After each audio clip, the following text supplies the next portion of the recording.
You see, before I tell you about the hand, I must tell you about the laughter, because judgment never enters quietly, it always walks into noise.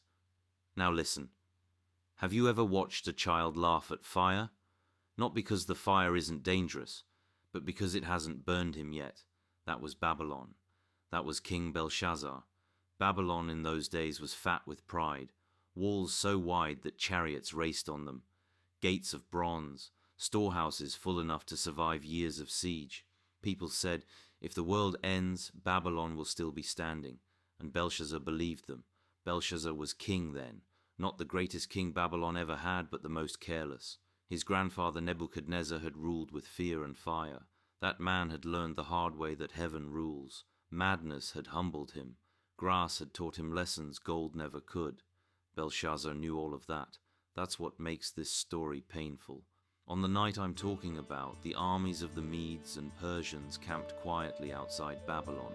Their leader was Cyrus of Persia, though inside the city no one said his name out loud. Inside the walls, fear was drowned with wine. Belshazzar threw a feast, not a family feast, not a royal dinner. 1,000 nobles, music, women, laughter, cups clinking like nothing in the world could go wrong. I imagine the smell of roasted meat mixed with perfume. I imagine the torches flickering while pride danced on every face. And I imagine Belshazzar, young, loud, careless, lifting his cup and laughing at the very idea of danger. It was wine that loosened his tongue, but it was pride that loosened his soul. At some point in the night, he remembered the temple in Jerusalem. He remembered the sacred vessels taken by Nebuchadnezzar long ago, golden cups used only for worship of the God of Israel. Belshazzar smiled. "Bring them," he said. The servants hesitated. One of them, his name was Ashpenaz, paused just long enough to think better of it. But kings don't like pauses, so the cups were brought. Ah, those cups. They had once trembled in priestly hands. Now they were filled with wine. Men drank from them while praising gods made by men. Gods of gold, silver, iron, To the wood, mighty and stone. gods of gold And no one noticed that heaven had gone silent. Then the laughter cracked. I've lived long enough to know the sound of fear when it arrives. It doesn't scream at first. It sucks the air out of the room. A hand appeared. Not an angel, not a man, just a hand. Fingers wrote against the palace wall where torchlight made every movement impossible to ignore.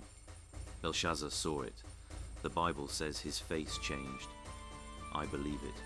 I have seen men age 10 years in one moment. His knees struck together. The cup fell from his hand. The king who mocked God now feared a message he couldn't read. He shouted for his wise men. They came quickly. Bel-Usur the astrologer, Nergal-Sharezer the diviner, Akabu the interpreter, learned men, proud men. But the wall mocked them. The writing refused their wisdom. Belshazzar promised them purple robes and gold chains.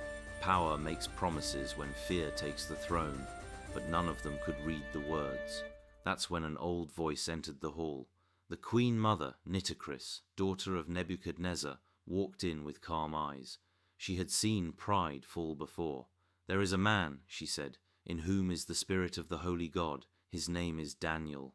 Daniel. I saw him once from a distance when I was young. A quiet man, a steady man. He had served under Nebuchadnezzar. He had survived lions, kingdoms, and time itself. When Daniel entered the hall, he did not rush. He did not bow to fear.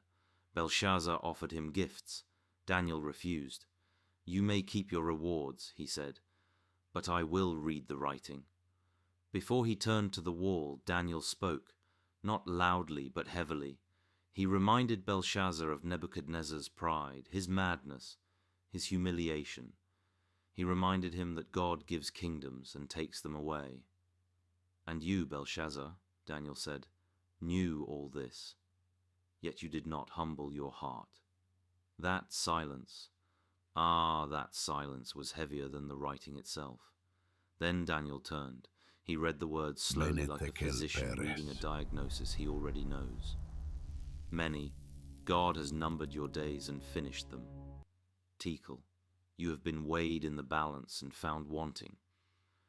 Peres, Your kingdom is divided and given to the Medes and Persians. No thunder followed, no fire fell, just truth. Belshazzar ordered Daniel honored anyway, purple robe, gold chain, but honors mean nothing when heaven has already spoken. That very night, while wine still dried on the floor, the Persian army entered Babylon through diverted river gates.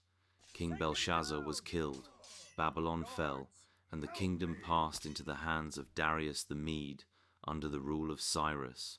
The wall never spoke again. I am old now. I've seen cities rise and fall. I've watched men laugh at warnings because judgment was slow. But I've learned this: God is patient, but he keeps records. The handwriting did not appear because God was angry. It appeared because God had waited long enough. So when I tell this story, I am not afraid of the hand. I am afraid of the laughter that comes before it, because walls still exist, and God still writes, sometimes in silence, sometimes in mercy, sometimes in judgment, and if you listen carefully, you won't need him to write at all.